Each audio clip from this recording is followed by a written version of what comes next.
Salutations à tous. Nous recevons Monsieur Will Mbiakop, qui est président d'un institut qui s'appelle ASCI, c'est l'African Sports and Creative Institute. Et vous avez pensé, après 10 ans passés à la NBA aux États-Unis, et après avoir exercé en Afrique comme détecteur de talent, Directeur du business développement. Et directeur de business développement, j'allais y arriver. Vous avez consigné dans cet ouvrage la somme de vos réflexions et expériences autour de l'économie du sport en Afrique, c'est le titre, avec un sous-titre très important, réalité, défis, opportunités. On va commencer par la fin, les opportunités. Cher Mbiakop, quelles sont-elles lorsqu'on regarde l'Afrique et surtout au moment où, après la Coupe du Monde au Qatar, le Maroc a brillé de mille feux et représenté l'Afrique dans le dernier carré d'une compétition mondiale aussi relevée, un résultat qui est inédit, mais qui en appellera d'autres si on se place sous votre angle, celui des opportunités. Quelles sont-elles?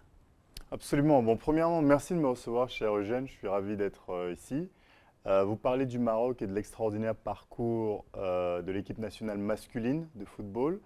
Mais j'ai envie aussi de mettre la lumière sur l'équipe nationale féminine de football qui était finaliste de la CAN qui était réalisée au Maroc. Une CAN extraordinaire d'ailleurs.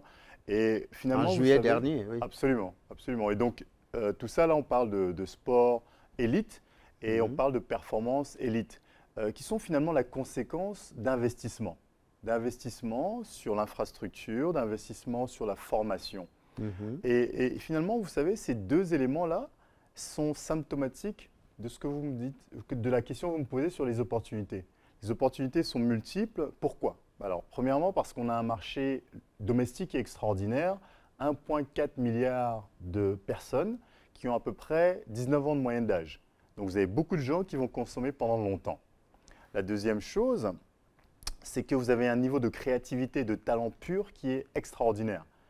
En termes de talent pour aller au sport élite, mais également des gens qui peuvent rayonner sur plusieurs éléments de la chaîne de valeur du sport, donc plusieurs métiers, que ce soit le marketing, que ce soit l'événementiel, que ce soit la partie légale, la partie digitale, la partie média, etc., etc.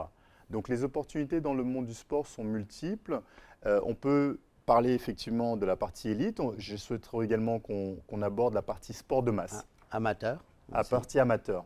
En effet, quand on regarde les économies mondiales, la majorité de la richesse créée dans l'industrie du sport viennent du monde amateur. Oui. Donc, il faut absolument qu'on casse ce prisme qui est de dire le sport et l'économie du sport sont basés sur le sport de haut niveau. Absolument pas. En fait, c'est la consommation quotidienne des ménages pour acheter du merchandising, donc des t-shirts, des shorts, etc., des chaussures. Des produits dérivés, comme on dit. Des produits dérivés, effectivement, mais pour également payer son membership, donc sa subscription, si vous voulez, sa licence, comme on dit en français, pour appartenir à un club. C'est également le e-gaming, donc c'est les jeux qu'on fait, qu'on joue, l'infrastructure. C'est un nombre incalculable d'opportunités qui fait qu'aujourd'hui, le monde du sport représente à peu près 5% de l'économie mondiale, 5% de la valeur, de la richesse créée dans le monde, donc du PIB mondial, vient du sport. Cependant, en Afrique, c'est simplement 0,5%. Lorsque vous regardez la télévision, vous voyez Drogba, vous voyez Sadio Mané, etc., Samuel Eto'o, bien entendu, et ça, c'est dans le football. Mais on peut parler également de Ngannou dans la MMA, on peut parler de Embiid, de Pascal Siakam dans le basket, j'en passe et des meilleurs. Ça veut dire que nous avons une capacité de résilience extraordinaire, alors qu'en local, nous n'avons pas encore créé des chemins, des filières pour développer ces talents. Alors imaginez si demain, on arrive à réaliser cela, le potentiel est monstrueux. Potentiel monstrueux, dites-vous. Maintenant, on a parlé des opportunités. Vous avez cité le milliard et demi d'habitants, dont de consommateurs, mais aussi de producteurs d'événements inédits. On sait que dans le sport de haut niveau, même si vous insistez sur le sport amateur, c'est la traduction de lourds investissements, donc infrastructurels, vous les avez évoqués, mais c'est aussi la locomotive qui est la plus visible. Et on sait que l'Afrique a organisé une Coupe du Monde, c'était en Afrique du Sud, qu'elle souhaiterait en organiser une autre. Est-ce que le défi, justement, de pouvoir organiser un grand événement de cette nature, sportif de cette nature, ne viendrait pas dans la complémentarité et dans la solidarité et peut-être dans plusieurs pays qui organiseraient et pas forcément un seul? Est-ce que ce n'est pas l'un des défis de demain? Absolument, je pense qu'on est plus fort ensemble. C'est un basique que tout le monde forcément sera d'accord avec. Hein. Je pense qu'on est plus fort ensemble. Et pour être plus fort ensemble, il faut, vous savez, dans le sport, on dit souvent, il faut être conscient de ses capacités. Si vous êtes attaquant, vous n'êtes pas défenseur. Et vice-versa, bien entendu, d'accord? Il peut y avoir le dépassement de fonction qui peut vous amener à compléter. Absolument, ou absolument. Mais ça va être un épiphénomène. Oui. Ce n'est pas, le modèle de base. Alors que nous, on est obligé, lorsqu'on prend des décisions sur les grands équilibres d'un pays, sur la stratégie long terme, on est obligé de travailler sur des modèles qui sont durables, sustainable, comme on dit en anglais, d'accord? Oui. Donc là, en fait, pour revenir à votre question sur l'événementiel et le côté travailler ensemble, absolument. Il faut absolument qu'on travaille ensemble pour répondre à des grands défis majeurs. Dans le livre, on a fait, dans notre livre, on a fait une étude d'opinion, une enquête d'opinion qui a concerné à peu près 2000 acteurs du sport en Afrique. Il nous parle de la collaboration nationale, de la collaboration régionale et voire panafricaine. Ils ont envie de travailler ensemble et ils nous disent, bah voilà, nous on a des défis qui se résument à 3 majeurs. Le premier défi, il s'agit d'un défi fiscal. Ça coûte cher aujourd'hui de faire du trading, du commerce entre les pays africains. Heureusement, on a l'accord qui vient d'arriver, comme vous le savez, l'accord de libre-échange africaine. Grand 1. Grand 2, on a un problème juridique. Donc on a besoin d'harmoniser les procédures. Oui. Les procédures qui sont liées au sport, notamment la protection de la propriété intellectuelle. Oui. La troisième chose, c'est qu'on a besoin d'avoir un environnement, un cadre des affaires qui est propice à faire des affaires. Et pour ça, pareil, une coordination régionale est nécessaire. Mais poussant la chose un petit peu plus loin encore. Parlons maintenant des infrastructures.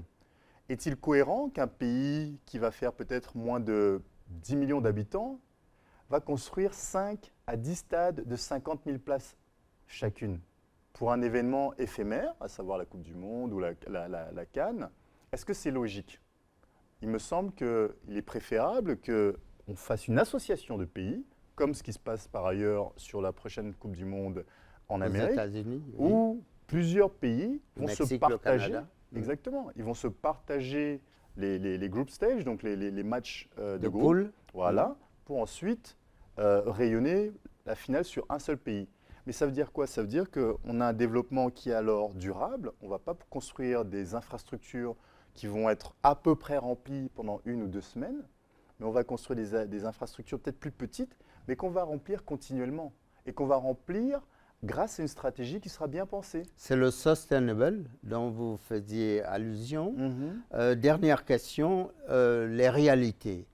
Est-ce que l'exemple qui nous a été donné précisément par la dernière Coupe du Monde ne traduit pas une réalité africaine? On a vu les joueurs marocains très proches de leur maman, très proches au fond de leurs aînés.